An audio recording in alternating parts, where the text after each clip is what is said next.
A hollow insulating conducting sphere is given a positive charge of 10 microcoulomb. What will be the electric field at the center of the sphere if its radius is 2 metre. देखो ये problem given है electrostatics की, ठीक है।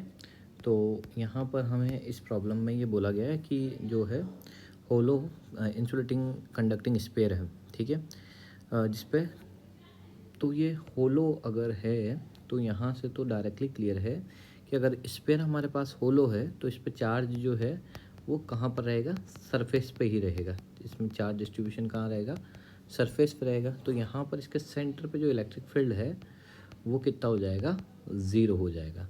Centre पर electric field की value क्या हो जाएगी, ज़ीरो हो जाएगी। तो what will be the electric field at the centre. हाँ, तो रेडियस हो या कुछ भी हो, कुछ भी गिवन हो, यहाँ हमसे पूछा गया है what will be the electric field. तो यहाँ हमें इलेक्ट्रिक फील्ड अगर पूछा गया है तो इलेक्ट्रिक फील्ड जो है वो सेंटर पे क्या हो जाएगा, ज़ीरो हो जाएगा। क्यों, क्योंकि ये चार्ज हमारे पास कैसा है, होलो स्फीयर है, ठीक है, होलो है। तो होलो में चार्ज कहाँ, सरफेस पे डिस्ट्रीब्यूट होता है, अंदर इलेक्ट्रिक फील्ड कितना होता है, ज़ीरो। इसलिए फिर हमारा ऑप्शन कौन सा करेक्ट हो जाएगा, ये हमारा ऑप्शन जो है वो थर्ड करेक्ट हो जाएगा, ठीक है। ऑप्शन नंबर थर्ड जो है यहाँ पे करेक्ट हो जाएगा।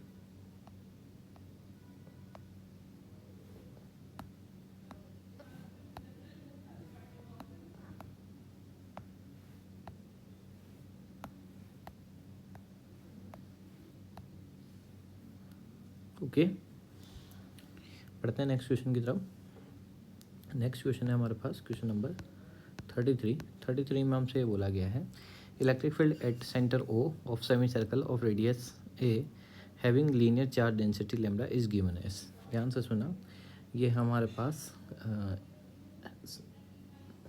ठीक है सेमी सर्कल है और इसकी रेडियस जो है वो ए है और इस पर सरफेस चार्ज डेंसिटी जो है, लीनियर चार्ज डेंसिटी जो है वो लैम्डा गिवन है। ओके, तो ध्यान से देखिएगा यहाँ पे कि यहाँ पर जो है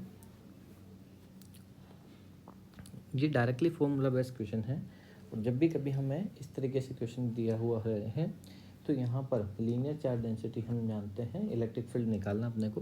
तो electric field E is equal to हो जाएगा यहाँ पे 2k lambda by are sign, ठीक है, अल्फ़ा बाई 2। यहाँ पर अल्फ़ा होता है एंगल और यहाँ पर देखो यहाँ से ये हमारे पास सेमी सर्कल है तो यहाँ से पूरा जब ये कवर करके आएगा तो ये जो एंगल कवर होगा वो कितना हो जाएगा, 180 डिग्री कवर हो जाएगा। अल्फ़ा क्या है, आर का एंगल, ठीक है। तो यहाँ पर ध्यान से सुना, इसमें फॉर्मूला में वैल्यू पुट करनी, 2k की वैल्यू अपन पुट कर देते हैं 1/4 pi epsilon naught lambda.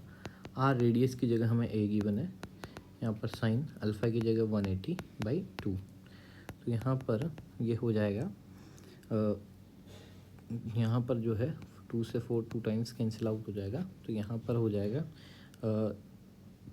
Lambda by 2 pi epsilon naught a sine 180/2 कितना हो जाएगा, साइन 90, और साइन 90 की वैल्यू कितनी होती है, यहाँ पर साइन 90 की वैल्यू 1 होती है, 2 पाई एप्सिलॉन नॉट इंटू ए। तो यहाँ पर से जो है वो ऑप्शन नंबर थर्ड जो है वो क्या हो जाएगा, करेक्ट हो जाएगा, ठीक है। आई होप आपको ये दोनों क्वेश्चन समझ में आए होंगे, ठीक है। अब बढ़ते हैं हम नेक्स्ट क्वेश्चन की तरफ।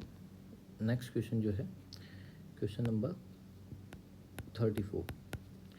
Okay, the dipole of a dipole moment P is placed in a uniform electric field, then torque acting on it is given by। देखो हमें पता है जब भी कभी कोई, ठीक है, डाइपोल, ठीक है, और dipole of magnetic moment P is placed in a uniform electric field. ये हमारे पास यूनिफॉर्म इलेक्ट्रिक फील्ड है और इस यूनिफॉर्म इलेक्ट्रिक फील्ड में हमने कोई डाइपोल रखा हुआ है, ठीक है, ये इस तरीके से कोई डाइपोल रखा हुआ है। तो जब भी कभी डाइपोल यूनिफॉर्म इलेक्ट्रिक फील्ड के अंदर रखते हैं तो उस पर जो फॉर्मूला बनता है वो बनता है बेटा P क्रॉस E, ठीक है।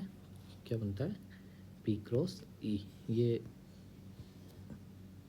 ठीक है, P cross E, P sine theta भी लिखते हैं, ठीक है। जब भी क्रॉस हटाएंगे तो कौन सा ऑप्शन हो जाएगा, सेकेंड ऑप्शन हो जाएगा करेक्ट। तो इसका आंसर क्या आएगा, सेकेंड ऑप्शन।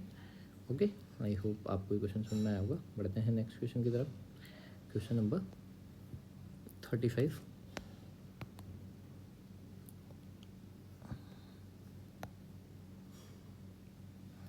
क्वेश्चन नंबर 35 जो है उसमें हमें बोला गया है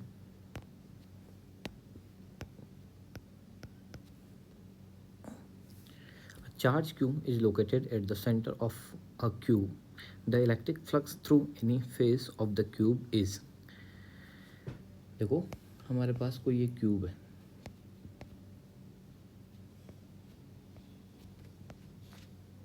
ठीक है। अब इस क्यूब के सेंटर पे क्या है, कोई चार्ज प्लेस्ड है। A charge Q is located at the centre of the cube. The electric flux through any face of the cube is. तो इस जो ये चार्ज है, ये चार्ज सभी क्लोज सरफेस के अंदर रखा हुआ है, तो हमें पता है इसका जो फ्लक्स होगा, ठीक है, वो क्या होगा, Q by epsilon not times.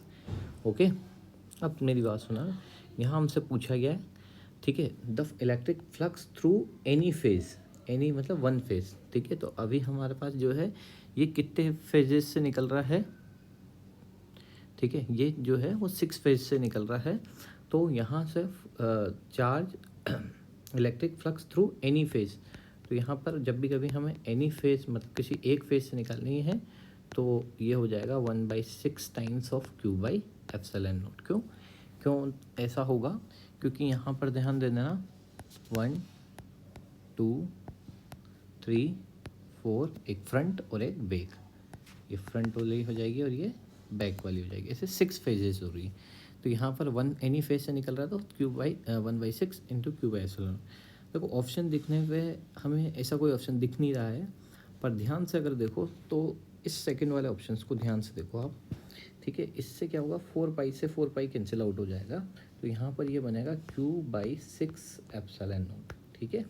और हमारे को भी यही चाहिए, Q/6 एप्सिलॉन नॉट, इसलिए हमारा ऑप्शन नंबर सेकंड क्या हो जाएगा, करेक्ट हो जाएगा, ठीक है। आई होप आपको समझ में आया होगा।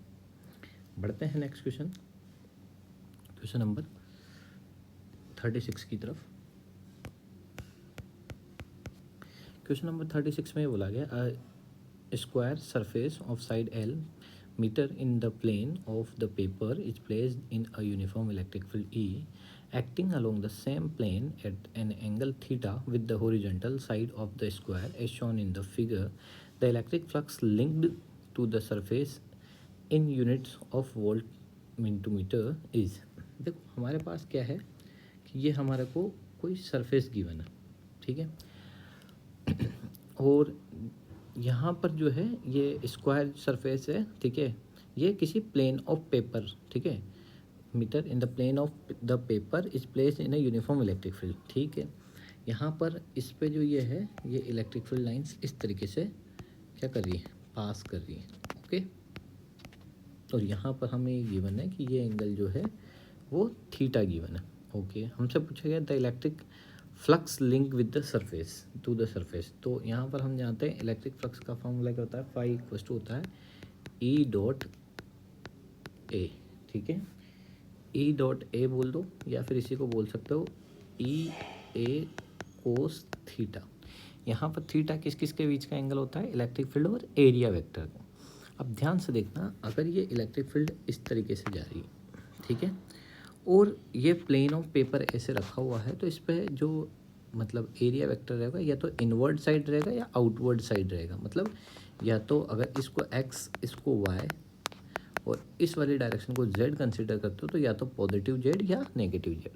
अब आप देख पा रहे हो कि ये इलेक्ट्रिकल लाइंस, ठीक है, इस तरीके से जा रही है और मैं एक आउटवर्ड प्लेन कंसिडर कर लूँ इस तरीके से जेड, तो इस इलेक्ट्रिक फील्ड लाइंस, ठीक है, और जो बाहर प्लेन आ रहा होगा उन दोनों के बीच में एंगल जो बनेगा, ठीक है, वो कितना बनेगा, 90 डिग्री का बनेगा अगर बाहर आता हुआ जो प्लेन रहेगा, ठीक है। तो यहाँ पर मुझे पता लगा कि थीटा की वैल्यू कितनी रहेगी, 90। एक आप प्लेन कंसिडर कर लीजिए इस पॉइंट पे और वो बाहर आता हुआ रख लीजिए, और एक ये हमारी इलेक्ट्रिक फील्ड लाइन से दोनों के बीच में एंगल देखिएगा, ठीक है, एक तो ये वाली लाइन और एक ऐसी पॉइंट से बाहर आते हुए, ठीक है, लाइन, तो दोनों के बीच में एंगल 90 होगा, ठीक है।